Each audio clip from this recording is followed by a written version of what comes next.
Bonsoir chers téléspectateurs. Dans cette émission spéciale, nous parlons de la manifestation Stop aux cours d'éducation sexuelle dans les écoles primaires qui s'est déroulée hier à Cologne. L'association Parents Inquiets a lancé un appel pour cette manifestation et le mur de lamentation était présent en direct. Cologne était peuplée de personnes venant de différentes régions d'Allemagne, mais aussi des pays limitrophes. En venant, ils voulaient faire connaître leur soutien solidaire à l'association Parents Inquiets. Dans son allocution, l'initiateur de ce mouvement a informé le public présent au sujet des cours sexuels obligatoires et il a fait référence à des textes de loi existants qui devraient sanctionner tout de suite cette obligation. Mais voyez et entendez vous-même. Nous passons l'antenne pour le film à Cologne. Bonjour mesdames et messieurs.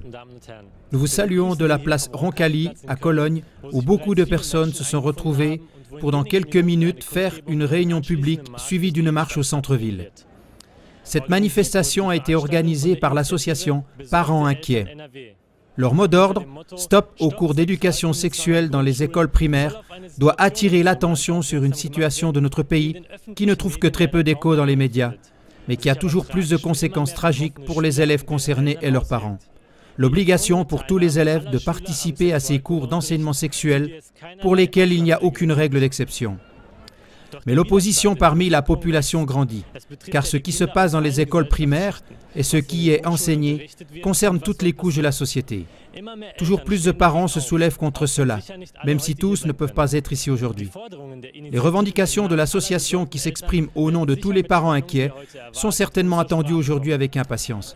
Il reste aussi la question de savoir comment les médias et les autorités vont réagir. Nous passons à la manifestation. Un grand merci d'être avec nous. Restez accrochés. Informez-vous vous-même. Chers participants à la manifestation d'aujourd'hui, un grand merci d'être présents si nombreux. Avant tout, j'aimerais saluer les nombreux participants venus de loin, de différentes régions d'Allemagne, d'Hollande, de Belgique et de France.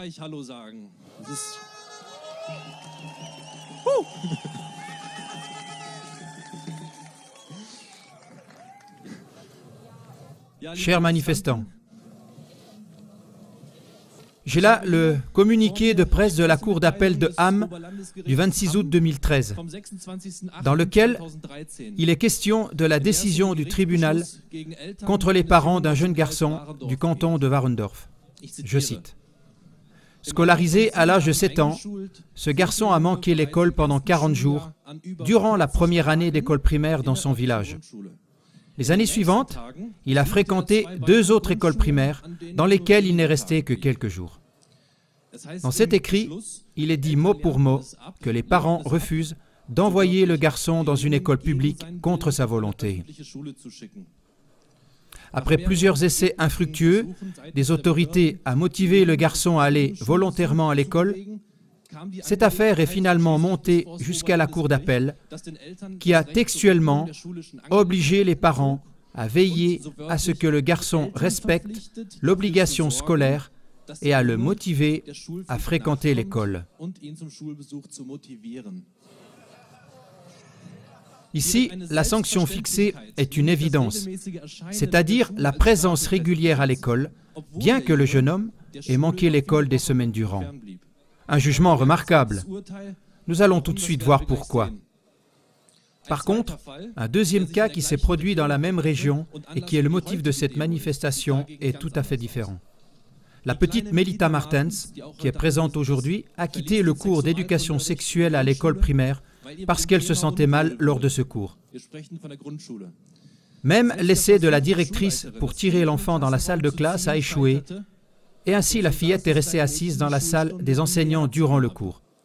Pour une meilleure compréhension, ou plutôt comme comparaison, elle n'a pas quitté l'école une seule journée, mais elle a pris part à tous les autres cours.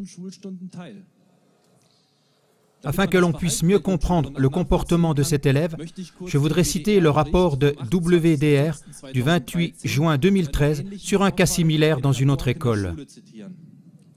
Lors d'un cours d'éducation sexuelle dans la 6e classe, 5e en France, les élèves ont tourné de l'œil les uns après les autres alors qu'ils regardaient des images d'organes génitaux. Bien sûr, on a tout de suite fait appel au SAMU et un enfant a dû être soigné à l'hôpital. Mais le fait est qu'aucun de ces enfants n'a été traîné à sa place, mais plutôt qu'on les a plaints au niveau national. Il n'y a pas eu de conséquences pour les parents, parce qu'ils ne sont pas responsables si les enfants se sentent mal. Les parents n'y sont pour rien. Revenons à la petite fille de l'école primaire qui se sentait mal durant le cours d'éducation sexuelle. Bien que Melita Martens ait été notée positivement à l'école et reconnue comme une fillette zélée, avisée et engagée, dans ce cas-là, le tribunal n'a montré aucune pitié. Après 2 heures de cours manqués, le bras sans pitié de notre loi a frappé.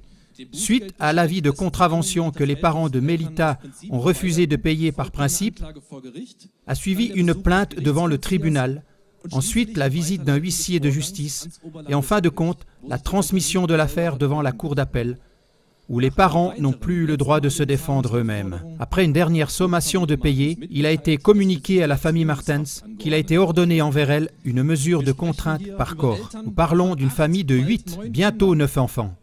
Le père s'est acquitté de sa peine de prison. La mère, en fin de grossesse, devra aussi y aller, bien que notre loi de base déclare dans l'article 6, paragraphe 4, que chaque mère a droit à la protection et à l'assistance de la collectivité.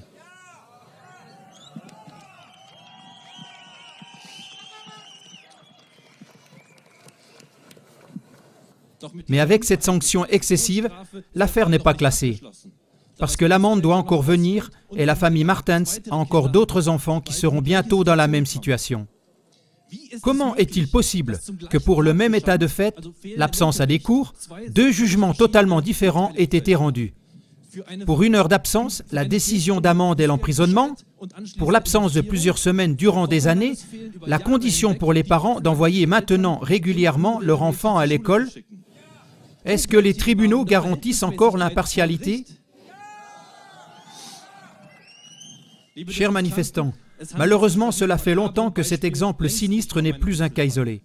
Depuis plusieurs années, des parents sont emprisonnés sans que personne ne le sache, parce que leurs enfants manquent le cours d'éducation sexuelle si important, bien que d'après l'article 6, paragraphe 2 de la loi fondamentale, c'est nous, parents, qui avons le droit et le devoir prioritaire d'éduquer nos enfants. Cela me conduit à la question, quel est ce genre de juges qui rendent de tels jugements et peuvent dormir tranquillement la nuit avec ça? Qu'est-ce qui se passe chez les instituteurs qui sont indulgents avec des élèves qui sèchent les cours, mais qui deviennent nerveux avec des élèves qui refusent les cours d'éducation sexuelle? Comment doit se sentir un policier qui doit exécuter une telle décision au nom du peuple?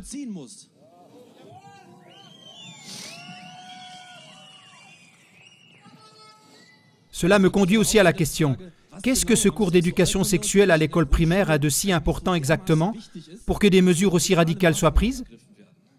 Le plus grand argument qu'on entend encore et toujours est la prétendue peur des grossesses chez les adolescentes, que l'on veut éviter avec l'éducation sexuelle précoce. Cet argument est pourtant contredit par le journal allemand Süddeutsche Zeitung avec plusieurs objections. Citation. D'après une étude américaine, des jeunes filles tombent prématurément enceintes quand elles regardent trop la télévision, et surtout particulièrement des émissions sur des flirts, la sexualité et la vie de couple. Le fait de regarder ces choses influence les jeunes dans leur comportement sexuel.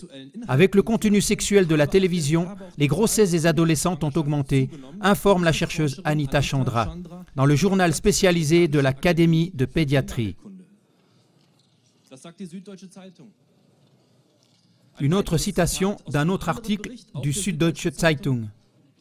La grossesse des jeunes filles préoccupe la recherche scientifique depuis plusieurs années, notamment parce que leur nombre augmente depuis le milieu des années 90 et les sexologues, comme les responsables de la politique familiale, cherchent des explications et des antidotes. Alors si nos médias établis confirment aussi que les grossesses des adolescentes augmentent constamment malgré la formation sexuelle croissante et le divertissement sexuel à la télévision et sur Internet, la contrainte de l'éducation sexuelle à l'école primaire ne peut sûrement pas être la solution.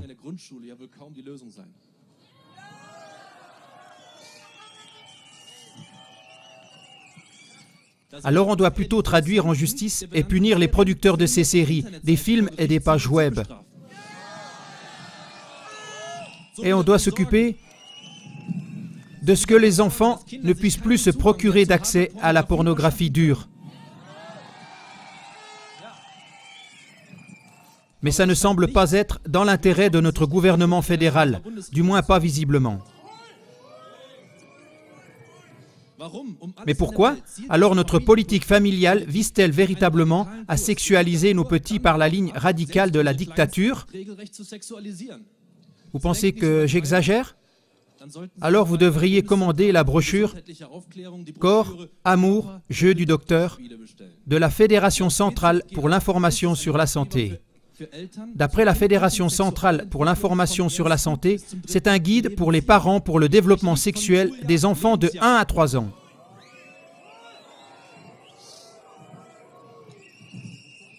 Celui qui lit cette brochure ne devrait pas avoir mangé quelque chose avant. Je recommande aux parents avec des petits-enfants de leur boucher les oreilles. J'aimerais encore lire quelques citations de cette brochure. Citation du chapitre concernant la première année de vie. Quelques enfants montrent déjà dans la première année de vie une curiosité envers les parties génitales de leurs parents. Par exemple, en prenant le bain, ils veulent les regarder, quelquefois les toucher. Aussi, dans ce cas, il est bon que vous ne coupiez pas court à ce comportement d'exploration. Malade, absolument malade. Citation du chapitre concernant la deuxième année de vie. Chez quelques petits-enfants, on a observé des autostimulations jusqu'à l'orgasme à partir du 17e mois. La masturbation chez les garçons et les filles se différencie dans le fait que ces dernières utilisent plutôt des objets. L'enfant ne connaît pas de différence entre les caresses, la sensualité ou le contact des parties génitales. Concernant le sujet « Prendre un bain avec des enfants », l'auteur écrit « Ici, aucune région du corps n'est à l'abri de l'exploration intensive, y compris bien sûr les parties génitales, ce qui déclenche quelquefois des sensations d'excitation chez les adultes. » Citation du chapitre concernant la troisième année de vie. Il est aussi important que toutes les explications concernant la procréation ne soient pas seulement d'ordre technique, mais décrivent aussi les sentiments que la femme et l'homme peuvent ressentir pendant l'acte sexuel. Nous parlons des enfants de 3 ans.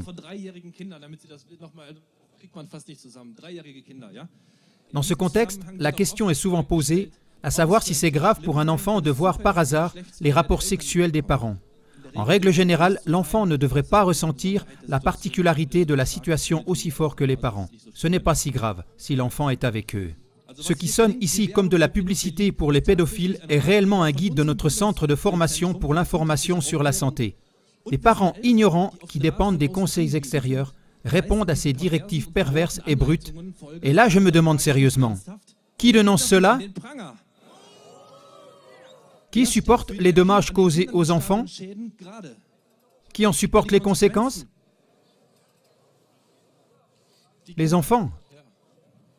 C'est cela le drame. Notre code pénal allemand devient très clair à ce sujet.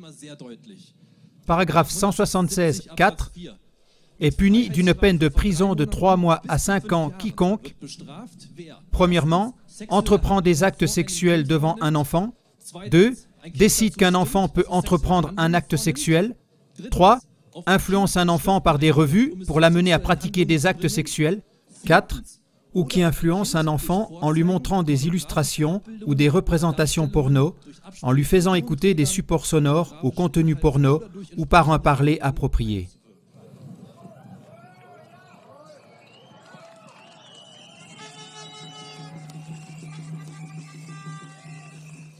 Je pense que la position de la loi est claire. Ici, on est totalement dans la zone verte.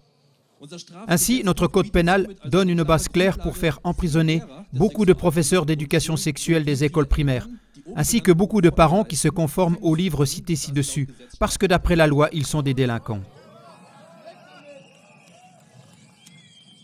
Mais dans la réalité, les parents, pleins d'inquiétude pour leurs enfants, en voulant les protéger du dommage causé par la pornographie dans les écoles primaires, et bientôt aussi dans les écoles maternelles, sont emprisonnés.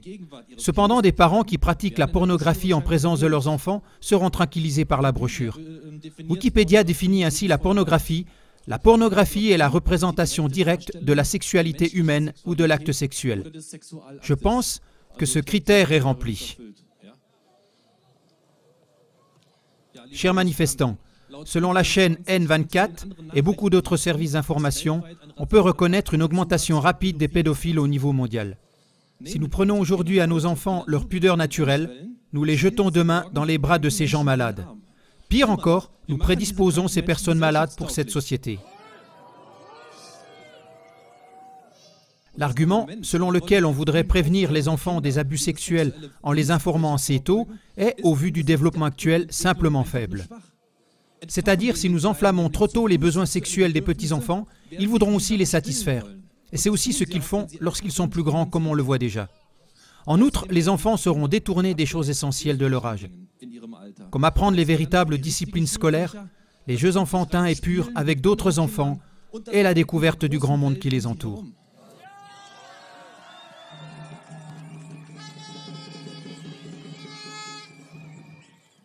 Vous avez seulement besoin de penser à votre propre enfance. Quel intérêt aviez-vous? Est-ce qu'il vous a manqué quelque chose parce que vous n'avez pas eu ces heures d'enseignement? À cause du fait que les personnes qui critiquent l'information sexuelle enfantine sont en général présentées comme religieux ou inhibés, la majorité de la population n'est plus consciente de l'ampleur du drame actuel auquel nous avons à faire face ici. En même temps, je veux aussi faire appel à tous les représentants des médias pour nous soutenir.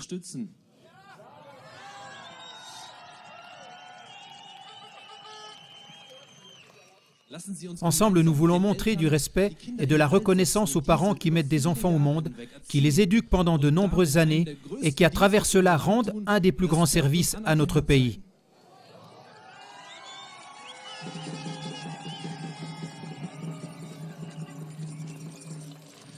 Parce que des familles avec des valeurs morales, que ce soit religieuses, culturelles ou éthiques, seront de plus en plus mises sous pression dans cette politique d'éducation et ne seront plus prises au sérieux.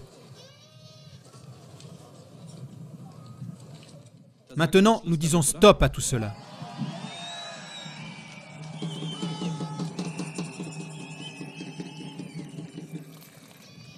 Et maintenant, je vous pose la question. Sommes-nous d'accord que nos enfants grandissent en étant des êtres sexuels et qu'ils perdent toute pudeur?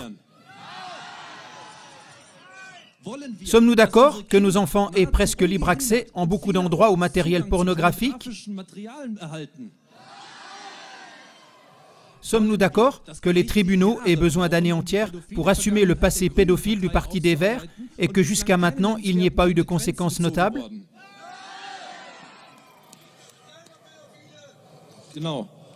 Sommes-nous d'accord, d'un autre côté, que des parents comme les Martens soient emprisonnés parce qu'ils sont inquiets pour le bien de leurs enfants qui fournissent la relève pour notre pays? Sommes-nous d'accord que cette mère de 8 enfants est sur le point d'accoucher aille en prison parce qu'elle a agi pour le bien de son enfant?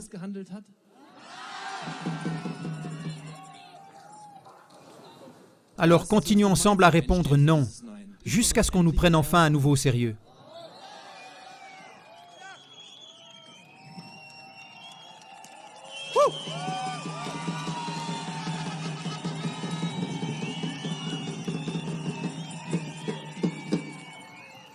Et ici, je veux encore exprimer notre solidarité avec la famille Martens et tous les autres parents qui ont dû subir cette injustice dans leur propre corps et leur promettre que nous ne tairons pas.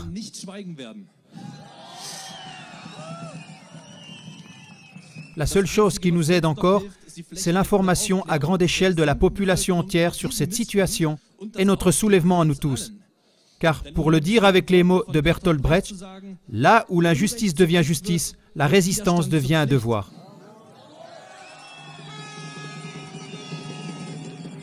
Merci de votre attention.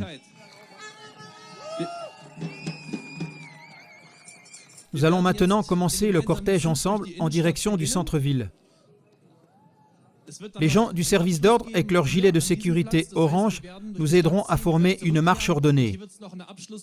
Mais maintenant, nous voulons vraiment élever nos voix et montrer aux gens ce qui se passe.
peux dire que nous étions totalement ahuris, abasourdis lorsque nous avons entendu qu'effectivement, je vais dire, ces charmants parents ont 8 enfants.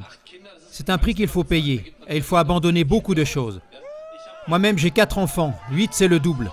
C'est vraiment super. Chers manifestants, pour clôturer cette manifestation d'aujourd'hui, j'aimerais remercier cordialement tous les participants et particulièrement ceux qui ont vraiment accepté de payer le prix, ceux qui ont une longue route à faire. Il y en a beaucoup qui sont venus de loin. J'aimerais marquer cette journée d'une pierre blanche et dire à vous tous, on ne va pas simplement se séparer comme des inconnus qui ont fait une fois une manifestation ensemble. Quelque chose a vu le jour ici, un désir commun, une inquiétude commune pour nos enfants. Et j'aimerais vous encourager, il faudrait créer des bulletins d'information. Nous devons savoir lorsqu'il y aura des manifestations chez vous et vous devez également savoir lorsqu'il y en aura chez nous.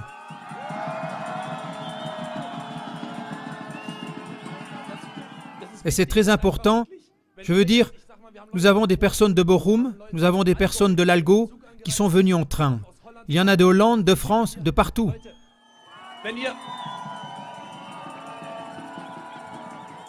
Si vous mettez quelque chose sur pied, faites-le nous savoir. Je vous dis que la seule solution, c'est de construire un réseau. C'est ça la solution. Donc, ne partez pas. Ne rentrez pas chez vous. Ne rentrez pas chez vous sans laisser vos coordonnées. Il suffit de donner votre numéro de portable ou votre adresse mail. L'important, c'est de rester en contact. Je trouve qu'il est très important de ne pas abandonner. Et j'en appelle aussi aux médias, à notre gouvernement, ainsi qu'aux services d'aide sociale à l'enfance et à tous ceux qui prennent des décisions dans ce domaine. J'en appelle aussi aux tribunaux et même à l'autorité policière en place. Je vous en prie, s'il vous plaît, écoutez votre cœur dans un moment pareil. Ne vous laissez pas baratiner. Chacun le sait précisément, chaque juge le sait. Le droit est de notre côté et le cœur est de notre côté. Et en ce qui concerne la manifestation d'aujourd'hui, il est important pour moi d'exprimer mes sincères remerciements à la police de Cologne, qui nous a préparé un bon parcours, qui était toujours prête à rendre service et qui a collaboré avec nous lors de l'organisation. Un chaleureux merci.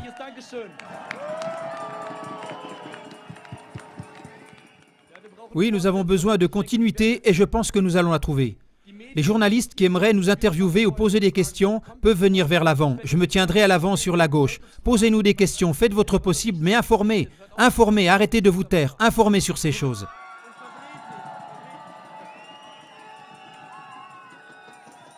Et avant tout, ne déformez pas cette histoire une fois de plus. C'en est fini de le fourrer sur le dos de la religion. Ça fait longtemps que ça n'a plus rien à voir avec ça.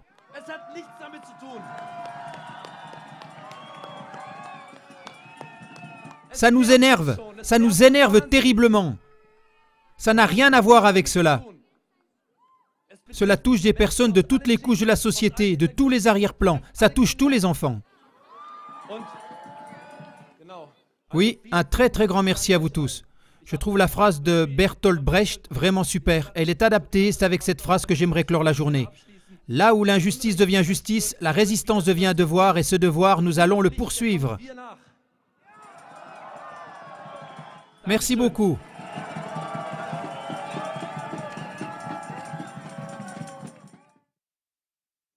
Mesdames et messieurs, apparemment l'obligation des cours sexuels interpelle beaucoup de monde, puisque beaucoup étaient présents pour attirer l'attention sur les situations qui prédominent de plus en plus dans nos écoles primaires.